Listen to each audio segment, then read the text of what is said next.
అందరికీ నమస్కారం. సితార్ ఎంటర్టైన్మెంట్స్ మన డాకు మహారాజ్ యొక్క విజయోత్సవ సభకు సెలబ్రేషన్కి విచ్చేసిన పాత్రికేయ సోదరులందరికీ, ప్రింట్ అండ్ ఎలక్ట్రానిక్ మీడియా వారికి నా హృదయపూర్వక కళాభివందనాలు తెలియజేసుకుంటున్నాను. అందరూ వాళ్ళ అనుభవాలు చెప్పారు. ఈ సినిమా మొదట కొబ్బరికాయ కుట్టిన దగ్గర నుంచి కూడా జరిగిన వింతల గురించి, అది వేరు వేరు రూపాల్లో ఉండొచ్చు. ఒక్కొక్క దేవుడిని ఆరాధిస్తారు, శివుడు కావచ్చు, వెంకటేశ్వర స్వామి కావచ్చు, విష్ణువు కావచ్చు, లేకపోతే రకరకాల వాళ్ళ ఎలువెల్పులు. అలాగే తల్లిదండ్రులు, నా తల్లిదండ్రులు వాళ్ళ యొక్క ఆశీర్వాదం, అలాగే కళామతల్లి యొక్క ఆశీర్వాదం, ఇవన్నీ కలగలిపితే ఒక డాకు మహారాజ్.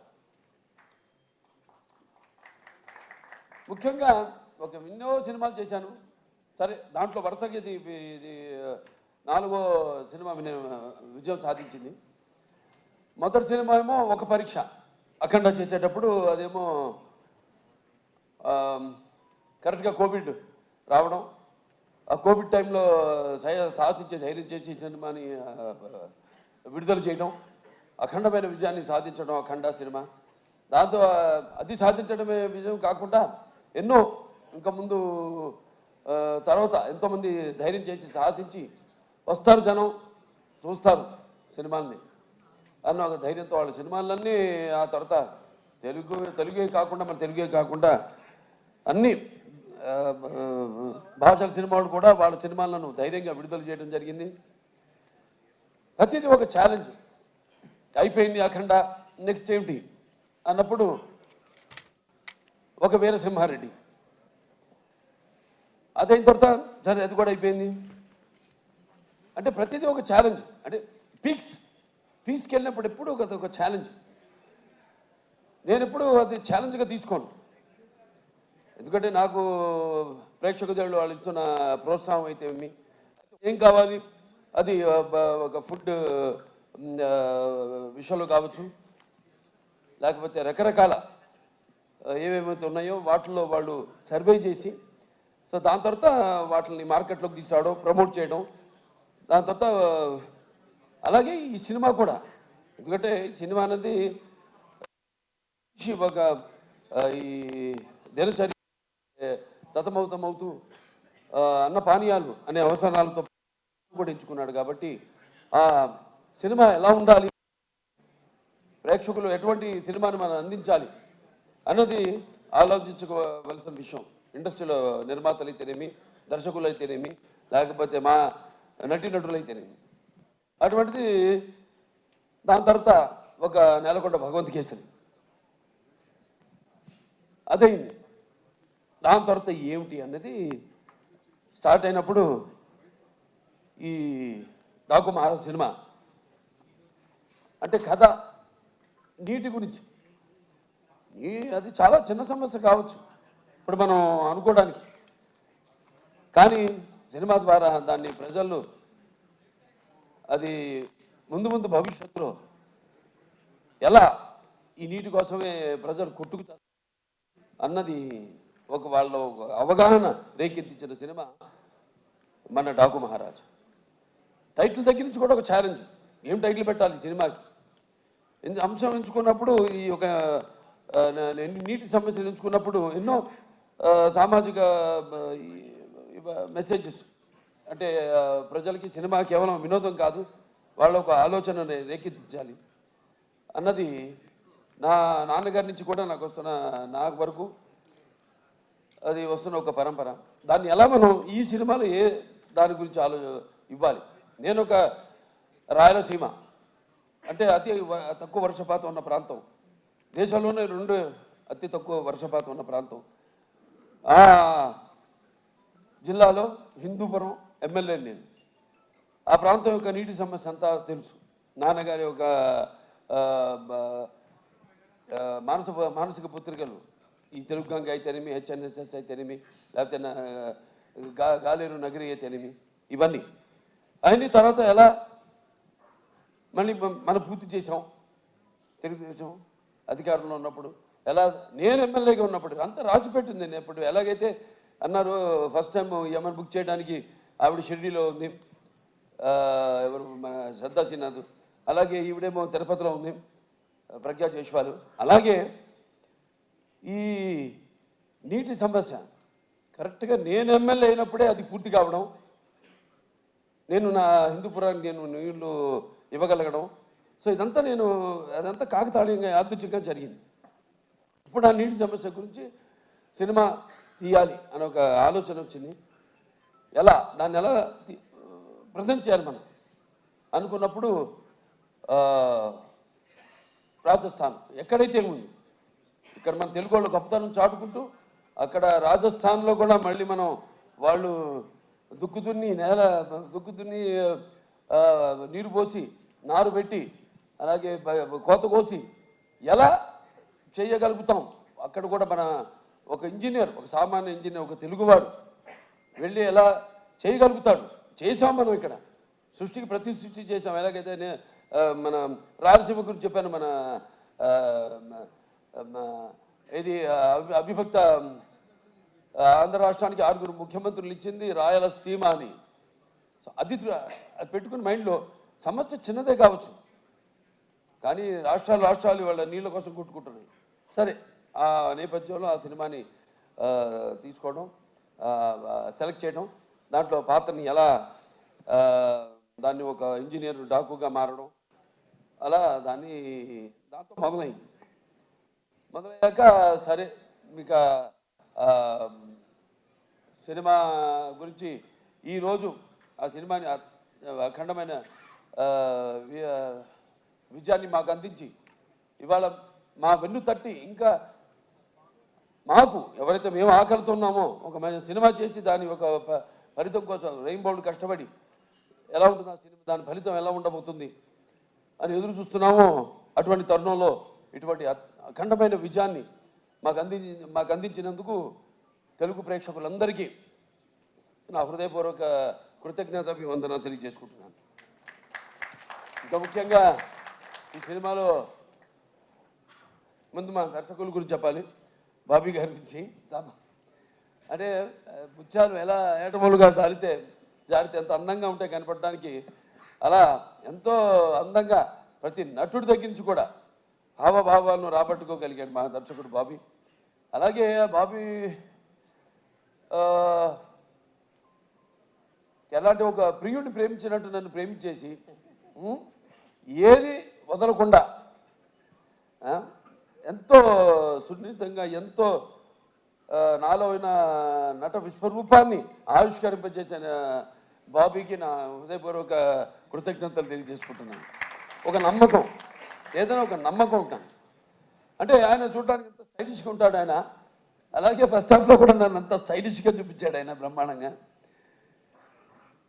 ఇక ప్రతి చాలా ఎన్నో విషయాలు డిస్కస్ చేసి సినిమాలో మేము అనుకున్నవి తీసేవి కూడా కొన్ని ఉన్నాయి ఇంకా. కానీ సినిమా నిడువును పెట్టి ఎంత ఉండాలి సినిమా అంతే. ఒక పాయింట్, చిన్న పాయింట్ నాకు ఇప్పుడు అంటుంటారు, సినిమాని ప్రేమించకూడదు మనం, సినిమా తీయాలి అంతే. ప్రేమించామంటే ఇక మన కంట్రోల్లో ఉండదు సినిమా అనేది, వెళ్ళిపోతుంది. 3 గంటలు కూడా దాటుతుంది సినిమా. అలా కాదు, చెప్పేదైతే చిన్న పాయింట్ మంచి సన్నివేశాలతో క్లుప్తంగా ఇవ్వగలిగితే అది డెఫినెట్గా సక్సెస్ అవుతుంది ఆ సినిమా అన్నది. అలాగే బ్రహ్మాండంగా వాళ్ళ టీము అందరు కూడా బ్రహ్మాండంగా వర్క్ చేసి ఇవాళ డైరెక్షన్ డిపార్ట్మెంటు క్రాంతి అయితేనేమి, లేకపోతే సోమరాజు గారు అయితేనేమి, రాధాకృష్ణ గారు అందరూ, అలాగే ఆయన రైటర్స్ మిగతా మన మోహన్ కృష్ణ గారు, చక్రి గారు, వినీత్ గారు అయితేనేమి, అందరూ ఎంతో బ్రహ్మాండంగా దాన్ని అందరూ కష్టపడి ఈ కథను చేయడం జరిగింది, ట్రీట్ చేయడం జరిగింది. ఇక మా గురించి ప్రత్యేకంగా చెప్పక్కర్లేదు. అందరూ నందమూరి ఎస్ఎస్ తమ్మని కాదు, నందమూరి కూడా కాదు, అంబికే తమన్ అని అది బెటర్గా అంబికే తమ్మన్ అని నామకరణం చేస్తున్నాను. అలాగే ప్రతి ఒక్కరి గురించి చెప్పుకోవాలి సినిమాలో. మా రైటర్స్ గారు అయితేనేమి, అటు కాసర్ల శ్యామ్ గారు అయితేనేమి, సాహిత్యం అద్భుతమైన. ఇందాక నా శ్రీరామ్ గారు పాడుతుంటే నా కళ్ళల్లో నీళ్లు, అంటే చుక్క చుక్క పాట అద్భుతం. దాని తర్వాత చిన్ని చిన్ని అద్భుతం పాటలు. అలాగే మా కాసర్ల శ్యామ్ గారు అటు దబిడి దిబిడి మంచం మాస్ సాంగ్, ఐటమ్ సాంగ్ అన్నది. ఎందుకంటే ఏదో ఒక అమ్మాయి వచ్చి డాన్స్ చేసి వెళ్ళిపోవడం కాదు కదా, అమ్మాయి కూడా ఒక పాత్ర ఉంది ఆ సినిమాలో. సో అద్భుతంగా ఆ పాట, దాని తర్వాత సర్కార్ పాట, ఎంతో అన్నీ కుదిరినాయి ఈ సినిమాకి. ఇక మా హీరోయిన్లు నా ప్రజ్ఞ చేసేవాళ్ళు, అఖండ నుంచి మా యొక్క ఈ యొక్క జర్నీ, అందులో కూడా ఎంతో అద్భుతమైన పర్ఫార్మెన్సు, గ్లామరు పర్ఫార్మెన్సు కలగలిపి ఎంతో అద్భుతంగా ఆవిడ రెండింటిని అందే కనిపించడం జరిగింది. మళ్ళీ తిరిగి మా కాంబినేషన్లో మళ్ళీ ఇది రెండో సినిమా ఈ యొక్క డాకు మహారాజ్. ఈ చిత్రం కూడా విజయం కావడం తప్పకుండా ఎంతో అందం ప్లస్ టాలెంట్ రెండు కలగలిపిన మరొక ఆర్టిస్టు మన శ్రద్ధా శ్రీనాథ్. ఎంతో ఇంతకుముందు మాట్లాడినప్పుడు కూడా బాబీ గారు చెప్పారు, ఎంతో సెలెక్టివ్. తను కూడా చెప్పింది. నేను అంటాను, ఆర్టిస్ట్ అన్నది ఎప్పుడు, ఆర్టిస్ట్ అన్న వాడు ఎప్పుడు కనిపిస్తూ ఉండాలి, ఎప్పుడు should be always in the focus.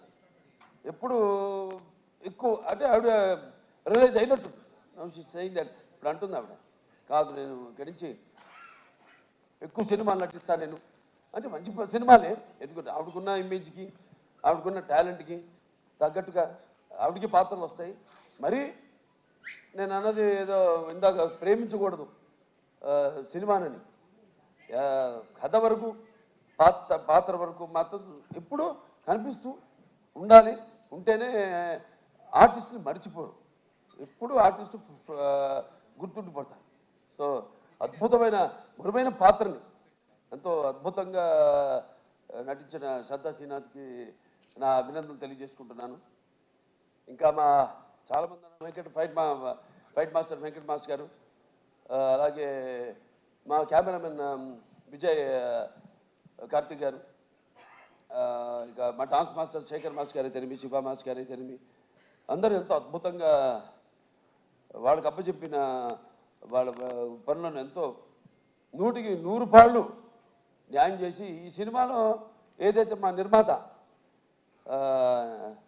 Vamsi గారు కలగన్నారు, ఆయన అభిమాని ఫ్యాను, అటువంటిది ఒక కొత్త బాలకృష్ణ నేను ఆవిష్కరించాలి ఈ సినిమాలో అని ఏదైతే ఆయన కలగన్నాడో, అలా ఆయన ప్రతి దాంట్లో కూడా ఆయన కేవలం నిర్మాతగా కాకుండా ఒక టెక్నీషియన్గా అన్ని క్రాఫ్ట్స్ మీద మంచి గ్రిప్ ఉన్న నిర్మాత మన వంశీ గారు. అటువంటి నిర్మాత కూడా మనకు ఉండడం ఒక ఆయన అభిమానిగా నాకు చాలా గర్వంగా ఉంది. సో ఆయన్ని ఈ యొక్క సందర్భంగా ఆయన్ని అభినందిస్తూ, ఇంకా ఎన్నెన్నో మంచి అద్భుతమైన సినిమాలు తీశారు ఆయన బ్యానర్లో. ఇంకా ముందు ఇంకా మంచి సినిమాలు కూడా తీయాలని ఆయన అభినందిస్తూ, లాస్ట్ బట్ నాట్ మన వేద రాజా ఎంతో అద్భుతంగా పాత్రని డైరెక్టర్ గారు చెప్పారు. ఆవిడ గురించి ఎప్పుడు అవుతానుండే సెట్లో, అసలు కూర్చొని ఎరగను, తలిసిపోయి అట్లా కురుకు తీయడం కానీ ఎరగను నేను. ఎప్పుడు ఎంతో అటు విన్నట్టే అటు చూసుకుంటూ, మళ్ళీ చెప్పినట్టు డైరెక్టర్ గారు కెమెరా ఆన్ అనగానే ఏమిందో ఎప్పుడు చూసిందో తెలియదు కానీ అచ్చం అరుగా చెప్పినట్టే అంత బ్రహ్మాండంగా అభినయించింది ఆ పాత్ర. మరి ఫస్ట్ హాఫ్లో అద్భుతంగా అసలు ఆ డైలాగ్స్ ఏదైతే బండి డ్రైవర్గా సెలెక్ట్ చేయడానికి నన్ను బండి తోలమంటుందో బండి వెనక్కి రివర్స్ తోలుతుంది, దాన్ని బండిని ఆపగానే నేను ఆపనలేదు కదా, ఎందుకు ఆపామంటే వెనకాల పూల కుండీలు ఉన్నాయమ్మా. దిగి వెళ్ళి చూస్తే అప్పుడు అంటాను వాటిల్లో కూడా పూల చెట్లకు కూడా ప్రాణం ఉంటుంది కదమ్మా అనగానే ఒకసారి ఆ పక్కన ఎవరైనా మకరంద ఆయన వెంటనే ఎంత అంటే ఎంతమంది వచ్చాడు ఇక్కడికి అనేది ఎంతో అద్భుతంగా ప్రతిదీ ఎంతో బాగా నటించింది పాప. మంచి భవిష్యత్తు ఉంది. ఫస్ట్ స్టడీ వెల్, ముందు पढ़ना भी, उसके साथ बाद में धीरे धीरे యాక్టింగ్ करना. సరే మన సినిమాకి వస్తే చాలామంది అనుకుంటారు పాత్ర గురించి. ఇప్పుడు పాత్రలు పరకాయ ప్రవేశం అంటే పాత్ర సినిమా కథను ఓకే చేసి ఆ పాత్రకు వెళ్ళే వరకు నాకు తెలీదు. అంటే నేను నా వాచకం, నా ఆంగికం కానీ, నా ఆహార్యం కానీ ఎలా ఉంటుందో నాకు ఐడియా లేదు, ఉండదు. ప్రతి పాత్రకు ఒకటే చేస్తాను నేను. కాకపోతే ఒక్కసారి ఆ పాత్రలోకి వెళ్ళినప్పుడు ఆ పాత్ర నన్ను ఆ పరకాయ ప్రవేశం చేసినప్పుడు అంటే నేను ఎప్పుడు చెప్తుంటాను, ఒక యాక్టింగ్ అంటే కేవలం అరవడం, నవ్వడము, ఒక తృప్తి పరిచే ఒక డైలాగ్ అరవడము కాదు. పాత్ర అంటే ఒక పరకాయ ప్రవేశం. ఇంకో పాత్రలోకి ఏ పాత్ర అనుభవాలు అయితే ఆ పాత్రకు ఆత్మ అనుభవాలు అయితే మనము అనుభవించలేదో ఆ పాత్రలోకి వెళ్ళిపోవడం. సో అది నాకు గొప్ప వరంగా భావిస్తున్నాను మా నాన్నగారి తొరత. అలాగే చాలామంది అంటుంటారు అంటే ఈ సినిమా మొదలైంది కూడా ఈ సప్త సముద్రాలు వాటి గురించి చర్చించుకుంటూ ఎన్నో చర్చించుకున్నాం సరదాగా.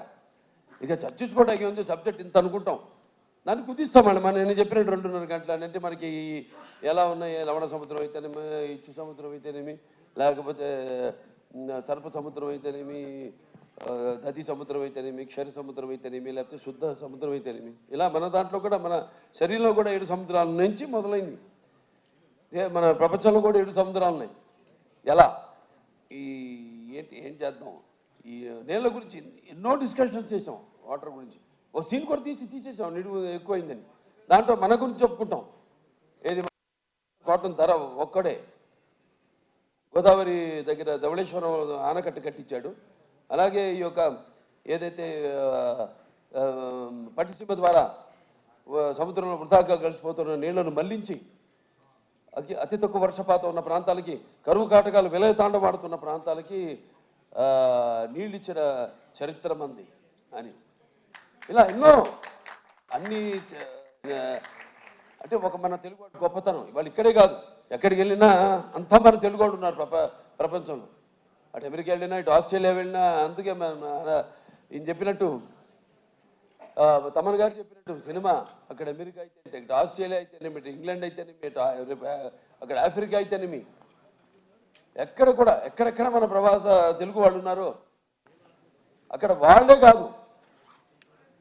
కాకుండా ఇవాళ మన తెలుగు సినిమా ఏ రేంజ్కి వెళ్ళిందంటే ఇవాళ అవతల వాళ్ళు అంటే ఆ దేశస్తులు కూడా సినిమాలు చూసి, మన సినిమాలు చూసి ప్రశంసించే స్థాయికి మన తెలుగు చలనచిత్ర పరిశ్రమ ఎదిగిందంటే మరి మనం ఎంతోమంది దానికి మన గొప్పలే మనం ఎక్కువ చెప్పుకోము. సో కాబట్టి ప్రేయర్లో అప్రస్తుతం ఇక్కడ. ఎందుకంటే నా వరకు నేను నా గురించి ఆలోచించుకుంటుంటాను. నా వరకు నేను ఎంత బాగుండాలి అంత అన్నది ఒక స్వార్థం అయితే తమ్మన్ గారు చెప్పారు చాలా వివరంగా. ఇవాళ ప్రపంచం ఎలా ఉందో, ఎంత కుదించుకుపోతుంటో అంత క్లిష్టంగా తయారవుతుంది ఈ ప్రపంచం. ఇవాళ నీళ్ళ గురించి తీసామంటే నీళ్ళే ఇవాళ అక్కడ చైనా అయితేనేమి, గాజెస్ అయితేనేమి, లేకపోతే ఇవాళ బ్రహ్మపుత్రం మీద రేపు ఆనకట్ట కట్టాలి వాళ్ళు అనుకోవడం అయితేనేమి, రేపు అబ్దుల్ కలాం గారు చెప్పినట్టు ముందు జరగబోయేది వెపన్స్ కాదు, యుద్ధాలు, వాటర్ వార్స్ జరుగుతాయని ఆయన యుఎన్ఓలో ఆయన ప్రసంగంలో చెప్పడం జరిగింది అబ్దుల్ కలాం గారు. అలా ఎన్నో చూసుకుంటే నా వరకు నా రికార్డ్స్ అన్నీ అన్స్టాపబుల్. నా కలెక్షన్స్ అన్ని, నా అవార్డ్స్ అన్నీ అన్స్టాపబుల్, నా రివార్డ్స్ అన్నీ అన్స్టాపబుల్. వీటికి ముఖ్యంగా తెలుగు ప్రజానికానికి అలాగే నా అభిమానులందరూ కూడా నా కృతజ్ఞతలు తెలియజేసుకుంటున్నాను. ఎందుకంటే మనం ఇచ్చిన దాన్ని ఆదరించి కొత్తదనాన్ని ఎప్పుడు ఆస్వాదిస్తారు మన తెలుగు వాళ్ళు అన్నదానికి ఒక నిదర్శనం. అంటే నాకేంటంటే సినిమా అంటే ఒక భాషా భేదం కానీ, లేకపోతే ఒక ఆడమ్మగా తేడా కానీ, లేకపోతే దానికి దారిద్ర తారతమ్యములు కానీ, పండిత పామరాది పట్టుబిడుపులు కానీ, దురభిమానులనే అడ్డుకోవడం ఉండమన్నది నాకు నమ్మకం. అటువంటిది మంచి సినిమాని ఈరోజు ఒక మన ఈ డాకు మహారాజ్ని అందరూ ప్రేక్షకులందరూ ఆదరించారంటే మరి మన వాళ్ళ తత్వం, వాళ్ళ నేచర్ ఏంటో అంటే ఒకసారి నేను అన్నట్టు మంచి తీస్తే ఏదైనా వాళ్ళ స్వీకరిస్తారు, బ్రహ్మరథం పడతారు అన్న దానికి ఇవాళ ఈ డాకు మహారాజ్ సక్సెస్ ఒక పెద్ద ఉదాహరణ. సో వాళ్ళందరూ కూడా నా తెలుగు ప్రేక్షక దేవుళ్లకు అభిమానులకు అందరికీ నా కృతజ్ఞతలు తెలియజేసుకుంటూ, అలాగే ఈ సినిమా ఒక సక్సెస్ ఫంక్షన్ అనంతపూర్లో చేద్దామని అనుకున్నప్పుడు ఆ క్రితం ముందు రోజు ఒక అనుకోరాని సంఘటన జరగడం, దాంతో మళ్ళీ దాన్ని క్యాన్సిల్ చేయడం, ఎంతో వ్యయప్రయాసాల గురించి అభిమానులు అక్కడ మా టీంని ఈ స్వాగతం పలకడానికి ఎన్నో ఏర్పాట్లు చేసుకున్నారు వాళ్ళంతా. అటువంటిది క్యాన్సిల్ అయింది, వెళ్ళలేకపోయాం. రేపు 22 వచ్చే 22 అంటే బుధవారం అక్కడ అనంతపూర్ వాళ్ళ సమక్షంలోనే అనంతపూర్ అభిమానులు అక్కడ మా ప్రజల యొక్క సమక్షంలో రేపు ఈ యొక్క డాకు మహారాజ్ యొక్క విజయోత్సవ పండుగను అక్కడ జరుపుకోబోతున్నాం అని చెప్పుకోవడానికి ఎంతో సంతోషంగా ఉంది.